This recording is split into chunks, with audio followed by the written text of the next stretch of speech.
आज की क्लास में हम लोग सीखने वाले हैं post fertilization events. Post fertilisation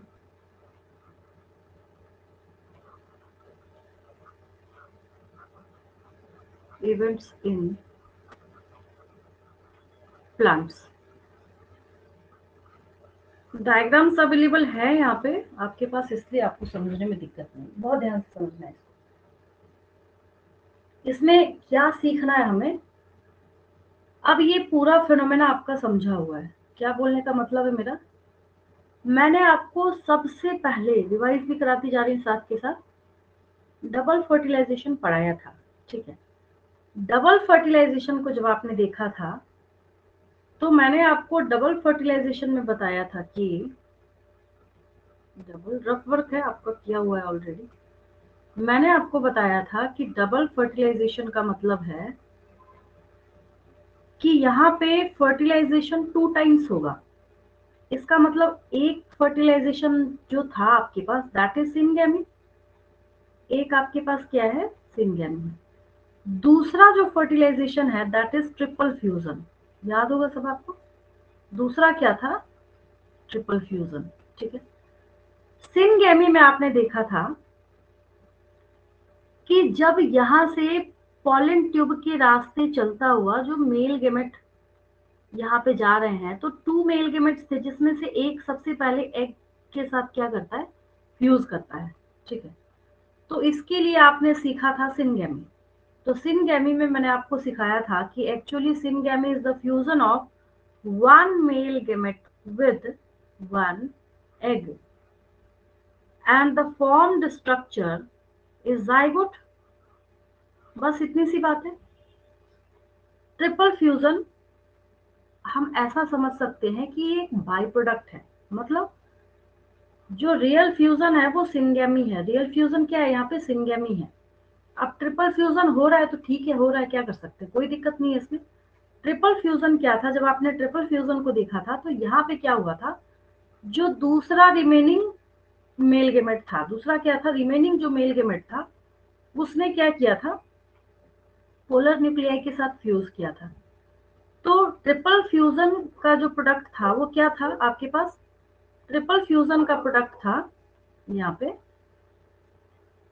यहाँ आपने लिखना इस तरीके से, वन मेल गेमेट, समझाने के लिए लिख रही हूँ, आपका समझा हुआ है।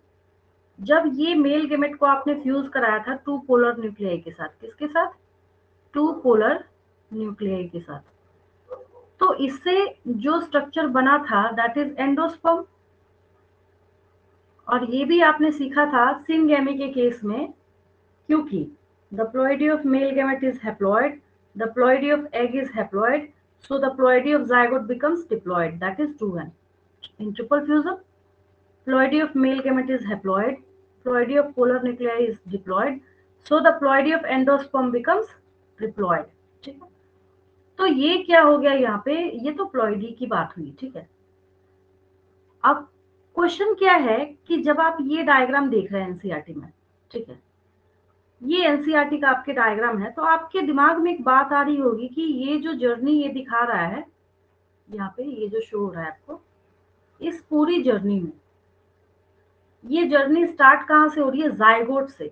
किससे, अब ये डबल फर्टिलाइजेशन का यहाँ जो फेनोमेना है ये तो आपका समझा हुआ है, ये बिल्कुल क्रिस्टल क्लियर तरीके से मैंने आपको इस पेज पे बता दिया कि यही तो फेनोमेना है, इसी तरीके से होना है, यही होना है, इतना ही होना है, इससे ज्यादा कुछ नहीं होना है इसके अंदर। ठीक है, बट जो ये जायगोट फॉर्म हुआ, क्या हुआ, जायगोट जो फॉर्म हुआ, तो अब ये जायगोट क्या करेगा, एम्ब्रियोजेनेसिस करेगा। अब आगे जाके जब अपने ये सेल के नंबर को इंक्रीज करता है तो मतलब ये एम्ब्रियो में ट्रांसफॉर्म हो रहा है। क्या हो रहा है, ये खुद को एम्ब्रियो में ट्रांसफॉर्म करने का काम कर रहा है। मतलब यहाँ पे हम लोग एम्ब्रियोजेनेसिस देखने जा रहे हैं। तो एम्ब्रियोजेनेसिस की जो आप पढ़ाई करेंगे तो एम्ब्रियोजेनेसिस में आपको यहाँ पे इस एंडोस्पर्म जो फॉर्म हुआ है इसका कोई रोल नहीं देखना। तो आप बोलेंगे जब इसका रोल नहीं देखना तो फिर बना क्यों, बना इसलिए है कि इसका काम है जो आगे का रिमेनिंग जो एम्ब्रियोजेनेसिस का प्रोसेस है, ये एंडोस्पर्म उसको नरिशमेंट देने का काम करता है। इस एंडोस्पर्म का काम है उसको नरिशमेंट देना। क्या काम है इसका, एंडोस्पर्म जो है उसको नरिशमेंट देने का काम करता है, डेवलपिंग एम्ब्रियो को। ठीक है, तो जाइगोट जो है यही क्या करेगा, एम्ब्रियोजेनेसिस का काम करेगा। ये भी रफ पेज ही है क्योंकि ऑलरेडी आपने पहले इसके नोट किया हुआ है। अब यहाँ पे एम्ब्रियोजेनेसिस हम लोग लिख लेते हैं, ठीक है। तो कुछ भी नहीं, अगर आप इसको रिप्रेजेंट करना चाहते हैं तो ऐसे हो जाएगा। मैंने क्या किया, यहाँ पे जाइगोट लिखा, यहाँ क्या किया मैंने, लिखा जाइगोट, ठीक है। अब जब ये जाइगोट है तो ये जाइगोट क्या करेगा, जाइगोट अपने आप को एम्ब्रियो में ट्रांसफॉर्म करेगा। जाइगोट क्या करेगा, अपने आप को एम्ब्रियो में ट्रांसफॉर्म करेगा। यहां मेंशन कर दिया मैंने एम्ब्रियो, ठीक। अच्छा, तो ये फेनोमेना क्या हो गया, ये जो फेनोमेना है एम्ब्रियोजेनेसिस, फेनोमेना हो गया एम्ब्रियोजेनेसिस, फेनोमेना इज एम्ब्रियोजेनेसिस। तो क्या कंक्लूजन निकला, कंक्लूजन ये निकला, the process of formation of embryo from zygote is known as embryogenesis. यही कंक्लूजन निकला। यानी हमें एम्ब्रियो के ट्रांसफॉर्मेशन को किससे, जाइगोट से, कैसे, सेल डिवीजन करेगा। कैसे करेगा, सेल डिवीजन करेगा। तो इसको हम क्या टर्म देंगे, इसको हम एम्ब्रियोजेनेसिस बोलते हैं। क्या बोलते हैं, एम्ब्रियोजेनेसिस बोलते हैं, ठीक है। तो इसको लिख लीजिए, फटाफट नोट कर लीजिए, हालांकि कुछ है नहीं इसमें। क्या लिख रहे हैं, एम्ब्रियोजेनेसिस लिख रहे हैं, एम्ब्रियोजेनेसिस। ये हो गया the process of formation of the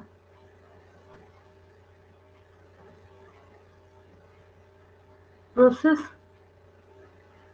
of formation of the process of formation of embryo from zygote is known as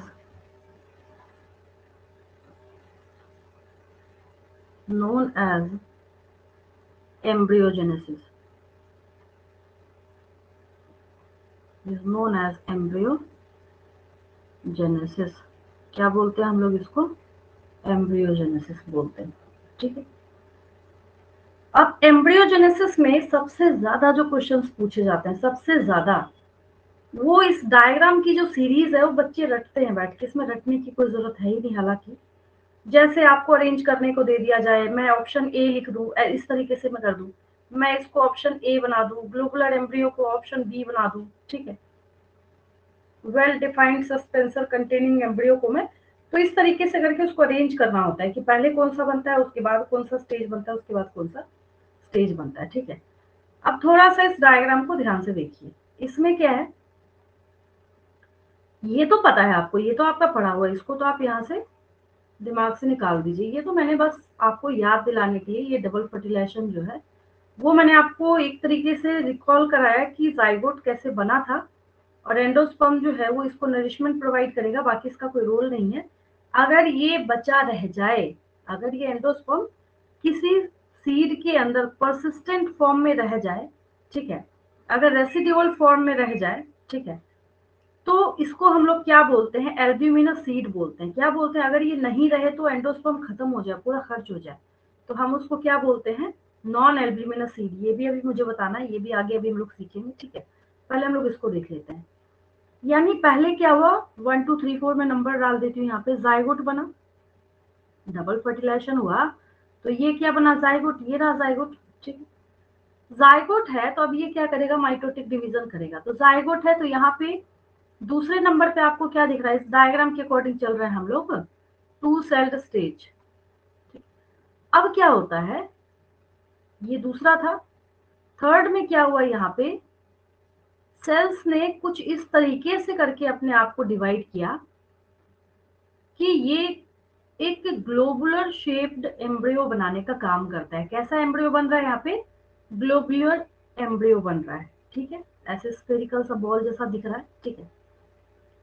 और फिर आगे जब नेक्स्ट हम लोग चलते हैं तो इसको अगर आप उल्टा करके देखेंगे, ये देखिए ये जो दिख रहा है एक्चुअली ये कैसा है, ये ऐसे हार्ट शेप्ड है, इसको जब हम उल्टा करते हैं तो ऐसा दिखता है ये, है ना।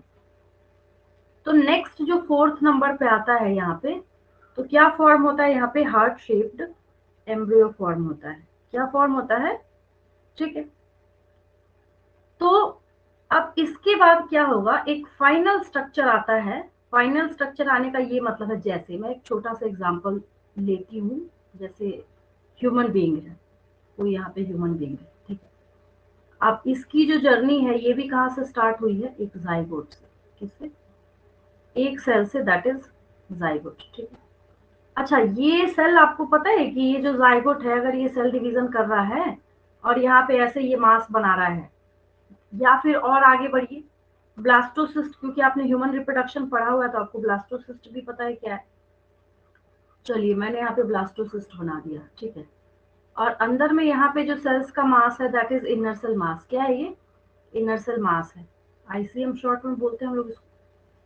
क्या यहाँ जो सेल्स का मास अवेलेबल है, इसको देख के पता चल जाएगा क्या किसको यहाँ पे लिवर बनना है, किसको हार्ट बनना है, किसको किडनी बनना है, कुछ नहीं पता चलेगा यहाँ, कुछ भी आपको यहाँ पे पता नहीं चलेगा। तो आगे जाके ये डिफाइन होगा जब यहाँ पे सेल्स अपने आप को अपने फंक्शन के अकॉर्डिंग टिश्यूज में ऑर्गेनाइज करेंगे, फिर टिश्यूज अपने आप को ऑर्गन में ऑर्गेनाइज करेंगे, फिर ऑर्गन जो सारे मिलके एक ही एम के लिए काम करेंगे वो ऑर्गन सिस्टम में ऑर्गेनाइज करेंगे।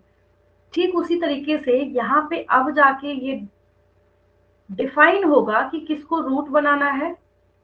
अब ये रेडिकल है, रेडिकल क्या करेगा, फ्यूचर रूट है।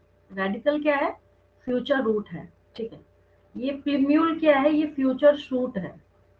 आगे जाके इसी को all the aerial parts of the plant जो है ये कहाँ से बनते हैं, प्लिम्यूल से, तो फ्यूचर शूट है ये। प्लिम्यूल जो है क्या है, ये फ्यूचर में जाके इसको शूट बनाना है, ठीक है।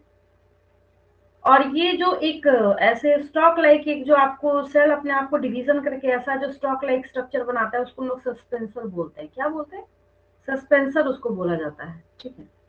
तो यहाँ पे अब इसमें ऐसा नहीं कि कोई बहुत हैवी चीज है जो आपको समझना है, बस आपको सीरीज याद रखना होता है। क्या करना होता है आपको यहाँ पे, सीरीज जो है उसको याद करना होता है। और क्योंकि ये जो टू सेल्ड स्टेज है, ये जो आपको दिखा था ना यहाँ पे, उसको कई जगहों पे प्रो एम्ब्रियो भी बोला जाता है।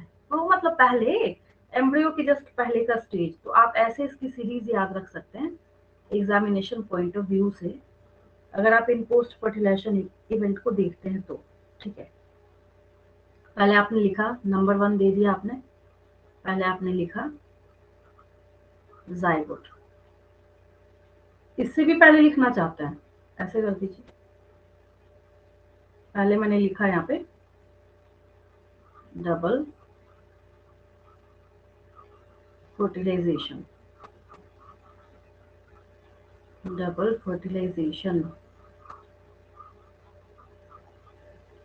अब ये जो डबल फर्टिलाइजेशन है इसमें भी आपको क्या करना है, क्या बना इसके बाद, product is zygote, unicellular structure, ठीक है। जाइगोट के बाद फिर क्या बनेगा, pro embryo, pro embryo,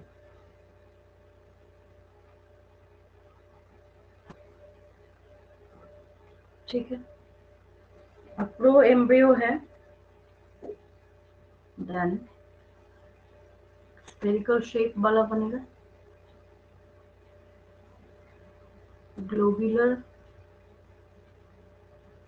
embryo,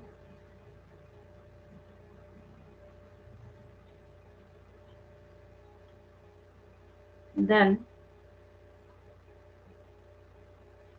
क्या फॉर्म होगा, हार्ट शेप्ड, हार्ट शेप्ड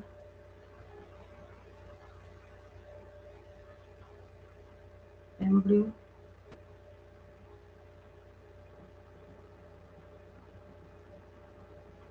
ठीक है। जब हार्ट शेप एम्ब्रियो बन गया, इससे क्या बनेगा, मैच्योर एम्ब्रियो, यही सीरीज याद रखनी है बस, और कुछ नहीं है, आपको सब आता है इसमें। देन क्या बनेगा यहाँ पे, मैच्योर एम्ब्रियो। मैच्योर एम्ब्रियो का क्या मतलब है, मैच्योर एम्ब्रियो का मतलब है कि अब यहाँ पे वेल डिफाइंड फॉर्म में आपको पता चलेगा कि किसको रूट बनना है, किसको शूट बनना है, यानी रेडिकल भी दिखेगा, प्रिम्यूल भी दिखेगा, है ना। ये तो आपने मेरे साथ के साथ नोट कर लिया होगा। नेक्स्ट पेज पे चलते हैं हम लोग। देखिए, इसका मतलब है मैच्योर एम्ब्रियो जो है, तो ऐसे करके लिखते हैं हम लोग, रेडिकल और प्रिम्यूल।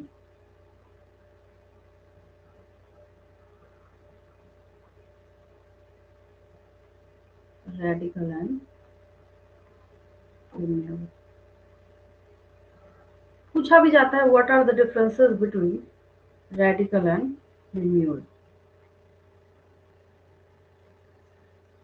एक साइड लिख लीजिए,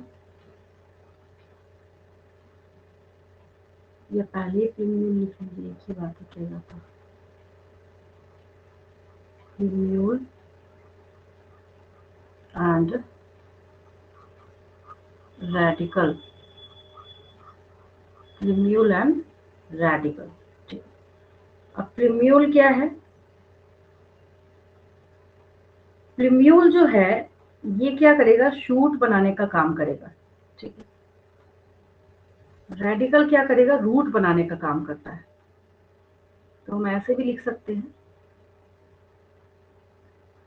प्रिम्यूल जो है, the shoot, the shoot emerges, the shoot emerges from the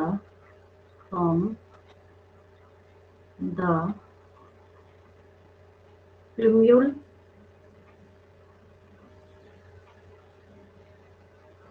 plumule से बनेगा ये, इसका ऑपोजिट पॉइंट आएगा इधर, इधर क्या हो जाएगा,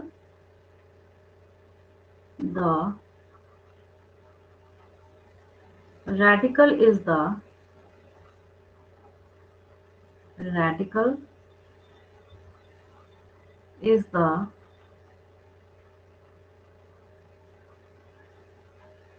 embryonic, is the embryonic root of the plant, embryonic root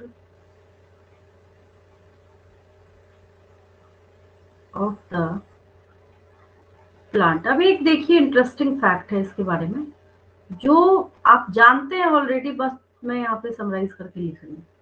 अपना कॉमन सेंस लगाइए, अगर आप कहीं पे भी शूट को देखते हैं, किसको देखते हैं, शूट को देखते हैं, जैसे यहाँ पे आपके पास क्या है, कोई प्लांट अवेलेबल, शूट मतलब एरियल पार्ट ऑफ प्लांट, जो भी जमीन में ऊपर है, सॉइल के ऊपर, सॉइल लेवल के ऊपर, ठीक है। तो ये क्या हो गया, अब ये अपर पार्ट जो है ये तो शूट हो गया, क्या हो गया, ये शूट हो गया, ठीक है।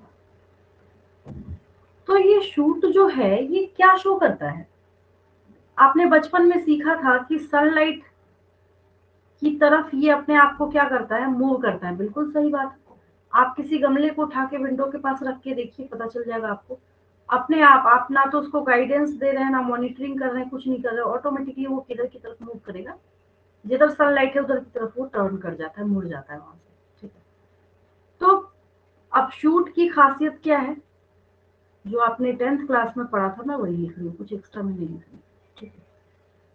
तो the shoot, the shoot possess, the shoot possess positive, positive phototropism. कोई दिक्कत इसमें पता है आपको, फोटो मीन्स लाइट और tropism means movement, photo tropism.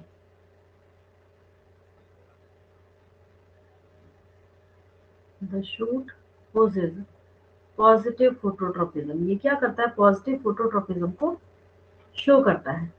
अब इधर क्या हो जाएगा, याद कीजिए।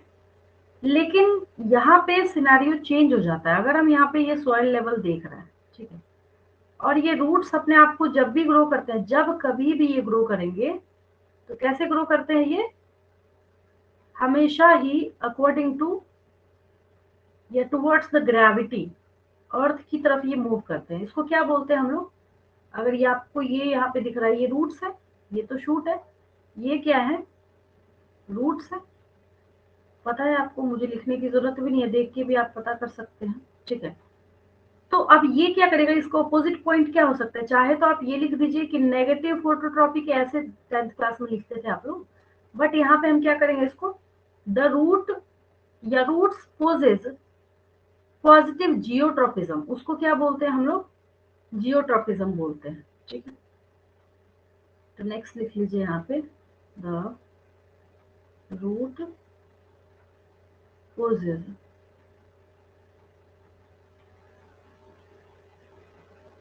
पॉजिटिव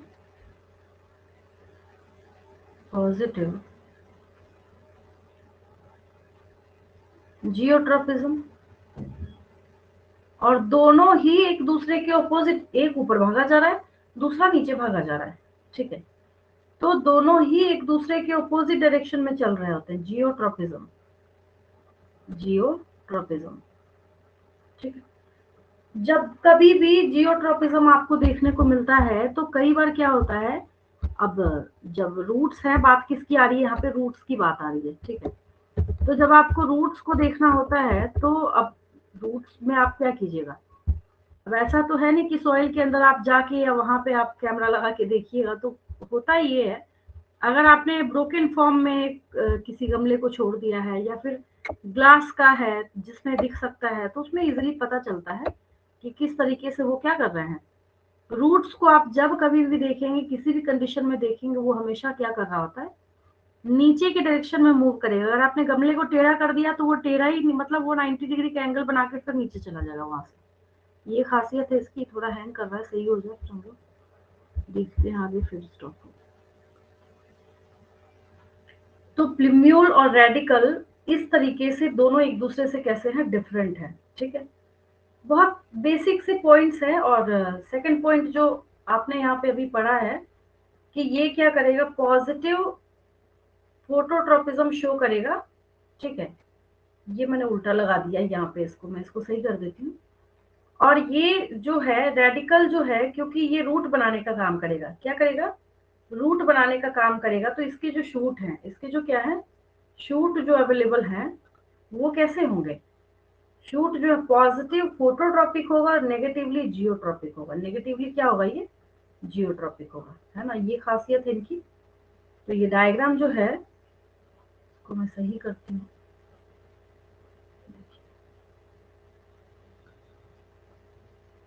ये इधर जाएगा और ये इधर आएगा। अब सही हो गया। ये यहाँ आएगा। अब ठीक है। मैंने सोचा कि मैंने इधर रेडिकल लिखा, इधर प्रीम्यूल। अब सही हो गया। प्रीम्यूल जो है वो शूट सिस्टम आगे जाके बनाएगा, रेडिकल रूट सिस्टम। बस इतनी सी बात है, छोटी सी। और यही दोनों के बीच में क्या है? डिफरेंसेस है, ठीक है। अब एक और टर्म आपको सुनने को मिलता है, दैट इज एक स्पेशल टर्म है। आपने 11th में भी सुना होगा, मॉर्फोलॉजी चैप्टर में। मैं बता भी देती हूँ, आसान सा है। That is scutellum. स्क्यूटेलम, ठीक है। ये क्या है? सो देखिए, एक्चुअली जब हम किसको देखते हैं? मोनोकॉट्स को देखते हैं, ठीक है। तो मोनोकॉट्स के पास सिर्फ एक कॉटिलेडन होता है, पता है हम लोगों को, ठीक है। तो उसको हम लोग क्या बोलते हैं? स्क्यूटेलम। तो हम लोग इसको ऐसे लिख लेते हैं, embryo of monocots monocotyledons, embryos of monocotyledons possess only one cotyledon, only one cotyledon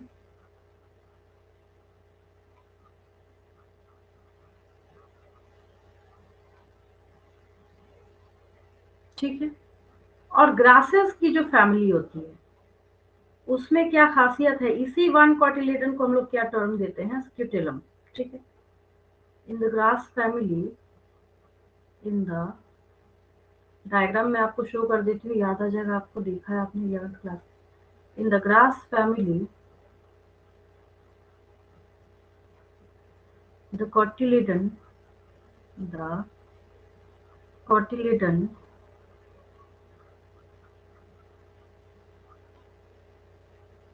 is called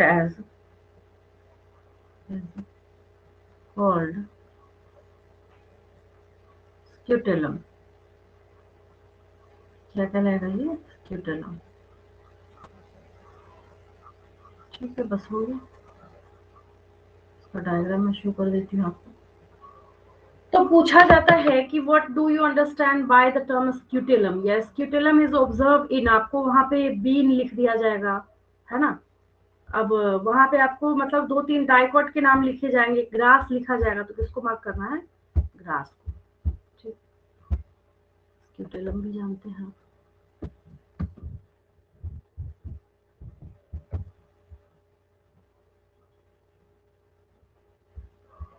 ये देखिए ये डायग्राम,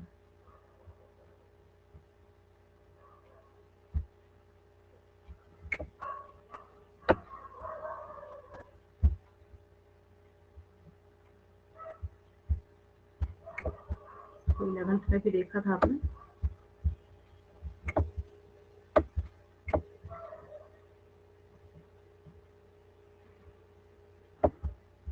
ये देखिए प्रोटीनेशियस जो लेयरिंग होती है ना, उसको यहाँ पे अल्यूरोन लेयर बोलते हैं हम लोग। ये जो आपको दिख रहा है ना यहाँ पे अल्यूरोन लेयर, प्रोटीनेशियस लेयर है। ठीक है। एंडोस्पर्म वही एंडोस्पर्म है जो कि बना था ट्रिपल फ्यूजन से। ठीक है।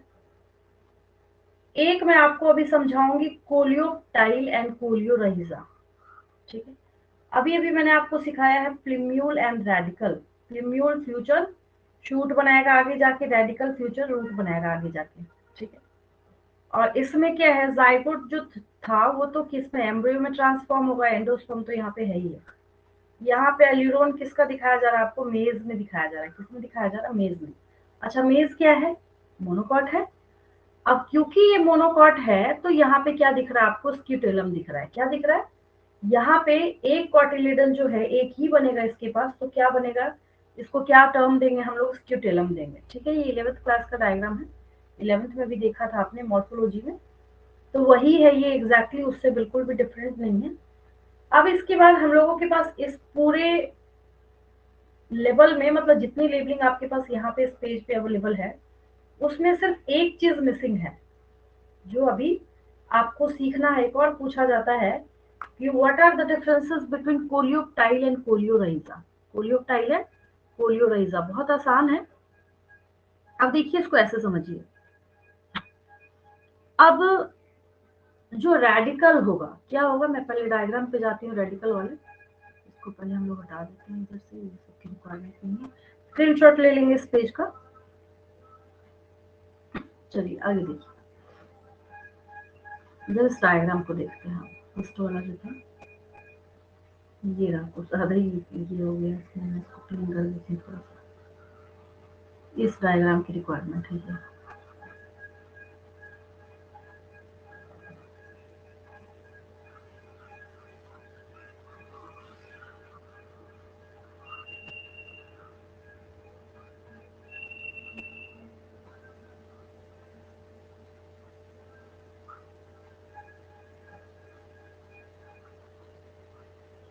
अच्छा, एक चीज देखिए, ये तो रहा प्लिम्यूल, और ये रहा रेडिकल, ये क्या रहा, रेडिकल।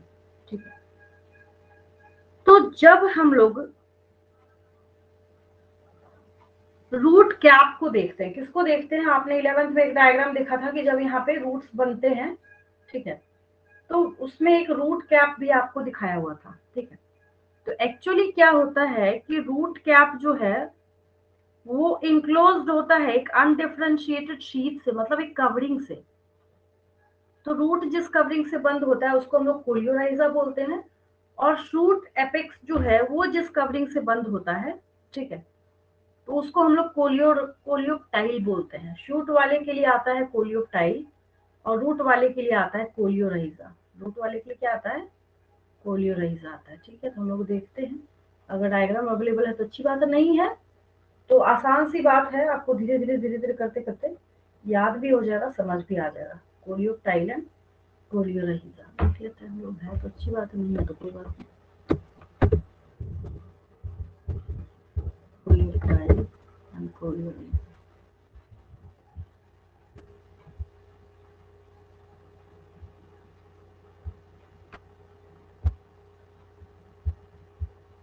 ये कितना बढ़िया, देखिए एकदम औसम समझाया हुआ है, हो नहीं सकता कि बच्चे को समझना है, आसान सा है बिल्कुल।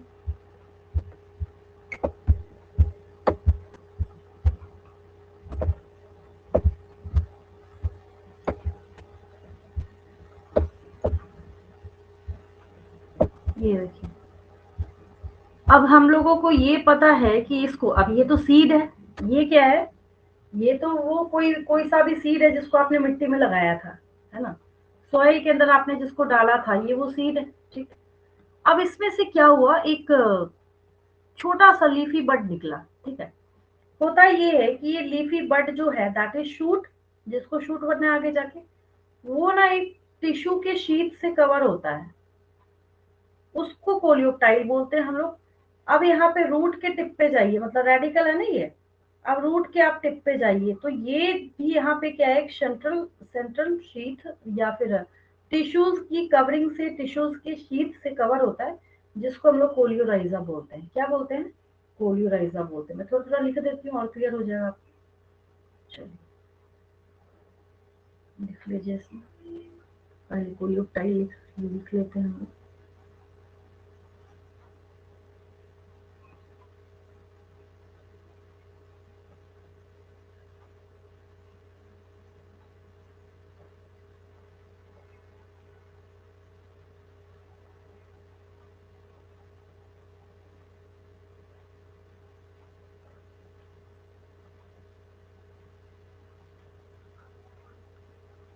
पहले लिखिए coleoptile,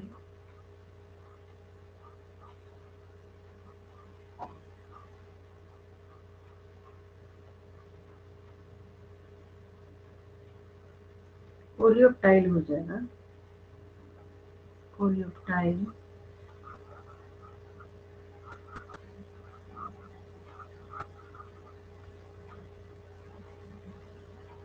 is the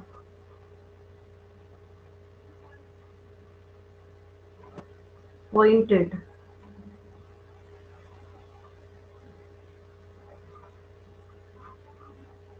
is the pointed protective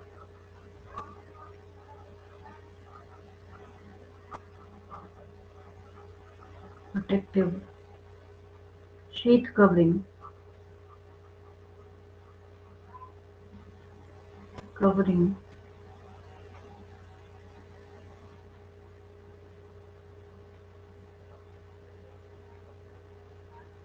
the emerging, ये ऐसे जो निकला ना जस्ट इसमें से, emerging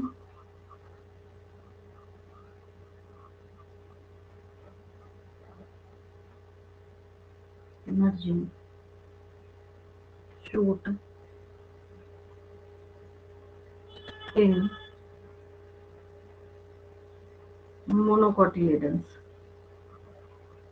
monocotyledons।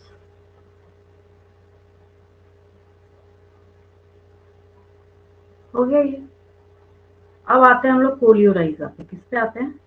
कोलियोराइजा पे।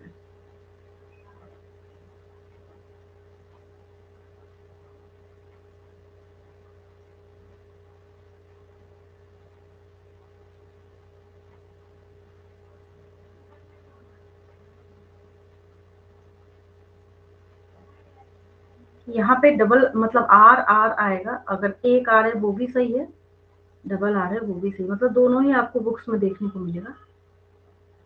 Are R H I Z A दोनों ही लिखा होता है, बट एनसीईआरटी को जब आप फॉलो करेंगे वहां पे डबल आर लिखा हुआ है। ठीक है, ये भी इसी तरीके से हम लोग लिखेंगे।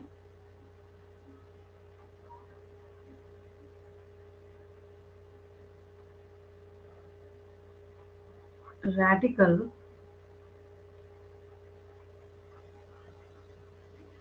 and root cap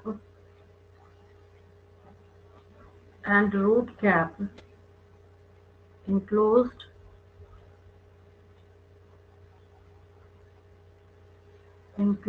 in an undifferentiated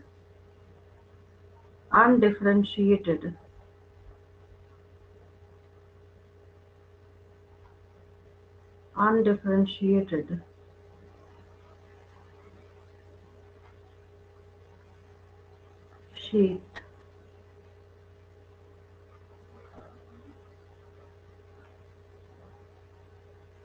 called as coleorhiza. बस हो गया। शूट कैप कोलियोटाइल, बच्चों को मैं बोलती हूँ शॉर्ट में इतना रखो दिमाग में ताकि कंफ्यूजन आए दिमाग में। Shoot cap coleoptile, root cap coleorhiza, called as, बस इतना ही है कोलियोराइजा। बाकी लिखने लिखाने की चीजें तो आपको पता ही लिखना कैसे। कोलियोराइजा,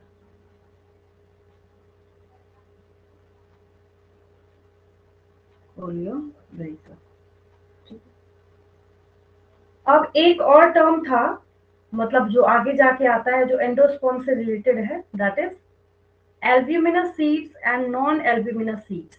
बहुत आसान है, एंडोस्पर्म से रिलेटेड है ये, और वो भी आपको इसलिए याद हो जाता है क्योंकि एल्ब्यूमिनस मतलब एंडोस्पर्म रिमेनिंग होगा, नॉन एल्ब्यूमिनस का मतलब है एंडोस्पर्म रिमेनिंग नहीं होगा। ये भी काफी इजी है। तो जब कभी भी कहीं पे भी क्या होता है, किसी डेवलपिंग सीड में एंडोस्पर्म रिमेनिंग रह जाता है। एंडोस्पर्म रिमेनिंग का मतलब है कि पूरा कंज्यूम नहीं हुआ है। उल्टे फॉर्म में अगर हम लोग बोले तो एंडोस्पर्म बेचारा कंप्लीटली कंज्यूम नहीं हुआ है, वो बचा हुआ रह जाता है। तो उसको हम लोग क्या बोलते हैं? एल्ब्यूमिनस। एल्ब्यूमिनस मीन्स एंडोस्पर्म है, और नॉन एल्ब्यूमिनस मतलब नॉन से नॉट याद रखना है, नो एंडोस्पर्म। बच्चे पता नहीं उल्टा क्यों लिख के आते हैं इसमें। नॉन एल्ब्यूमिनस में आपको याद रखना है नो एंडोस्पर्म। ठीक है, आसान है, कुछ नहीं, बस इसी को आपको याद रखना है। तो एल्ब्यूमिनस सीड में क्या होगा, एंडोस्पर्म जो है वो रिमेनिंग है, परसिस्टेंट है, बचा हुआ है। ठीक है, so portion of it remains in the seed. देखिए साफ साफ, endosperm is not completely used by the developing embryo, so a portion of it remains in the seed.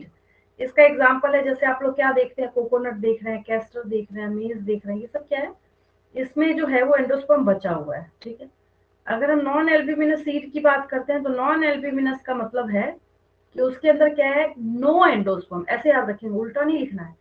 Albuminous endosperm is present, मतलब पूरा तो नहीं होता, मतलब पूरा कंज्यूम नहीं हुआ है। नॉन एल्ब्यूमिनस एंडोस्पर्म को इतना कंज्यूम किया गया है एम्ब्रियो के द्वारा कि वहां पे नामो निशान नहीं बचा एंडोस्पर्म का, तो वो क्या हो गया, नॉन एल्ब्यूमिनस। क्या हो गया वो? तो endosperm is completely used, endosperm is completely used by the developing embryo before the maturation of seed, so there is no endosperm left in the seed। तो हम लोग क्या बोलते हैं उसको, नॉन एल्ब्यूमिनस। सबसे ज्यादा इंपॉर्टेंट क्या है इसका एग्जाम्पल है, जैसे नॉन एल्ब्यूमिनस की एग्जाम्पल में आपके पास पी है, बीन है, मस्टर्ड है, ये सब इसके एग्जाम्पल है। ठीक है, अब एक और इंटरेस्टिंग टर्म है आपके पास, पता है क्या? अब एक टर्म आता है आपके पास, न्यूसिलस। आपको मैंने ओव्यूल के डायग्राम में क्या बताया था, न्यूसिलस बताया था। ठीक है। तो जब कभी भी न्यूक्लियस बचा रह जाता है तो उस परसिस्टेंट न्यूक्लियस को हम लोग आगे जाके क्या बोलते हैं, पेरिस्पर्म बोलते हैं। क्या बोलते हैं, पेरिस्पर्म। अगर आपको लिखना है, सिर्फ लिखना है आपको क्या, परसिस्टेंट न्यूक्लियस। क्या बोलते हैं हम लोग, परसिस्टेंट न्यूक्लियस, बस और कुछ नहीं है। आपकी एनसीईआरटी में भी एक क्वेश्चन है कि what are the differences between endosperm and perisperm. एक जैसा लगता है ना सुनने में, इसलिए बस, और कोई बात नहीं है। ये देखिए, कॉफी है, ब्लैक पेपर है, बीट है, ये सब किसके एग्जाम्पल है, पेरिस्पर्म के। एंडोस्पर्म वाला पार्ट तो आपको पता ही है कि ये पोलर, दो पोलर न्यूक्लियाई और एक मेल गेमेट के फ्यूजन से बनता है। पेरिस्पर्म क्या है, पेरिस्पर्म तब बनेगा जब परसिस्टेंट न्यूक्लियस, मतलब न्यूक्लियस वाला, याद है, मैं याद दिला देती हूँ आपको। ये रहा ओव्यूल का डायग्राम, ये रहा एम्ब्रियो सैक, और एम्ब्रियो सैक के चारों तरफ जो टिश्यूज का मास था, दैट इज क्या था, वो न्यूक्लियस था।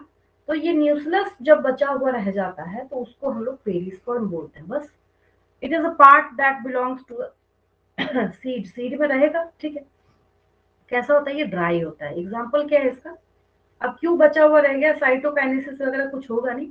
जैसे यहाँ पे कॉफी है, ब्लैक पेपर है, बीट है, ये सब इसके एग्जाम्पल है। और एंडोस्पर्म तो आपको पता ही है, ठीक है।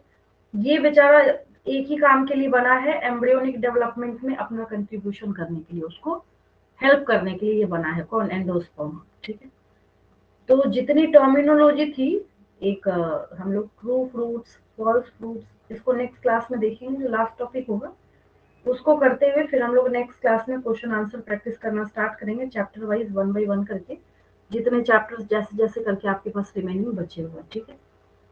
और इसका स्क्रीनशॉट लेंगे, एक बार थोरोली फिर से बुक देख लेंगे, कोई भी ऐसा वर्ड हो, टर्म हो जो मिस हो ना, वो मुझे बताएंगे, उसको फिर से कराऊंगी मैं, ठीक है। बाकी हम लोग करते हैं नेक्स्ट क्लास में।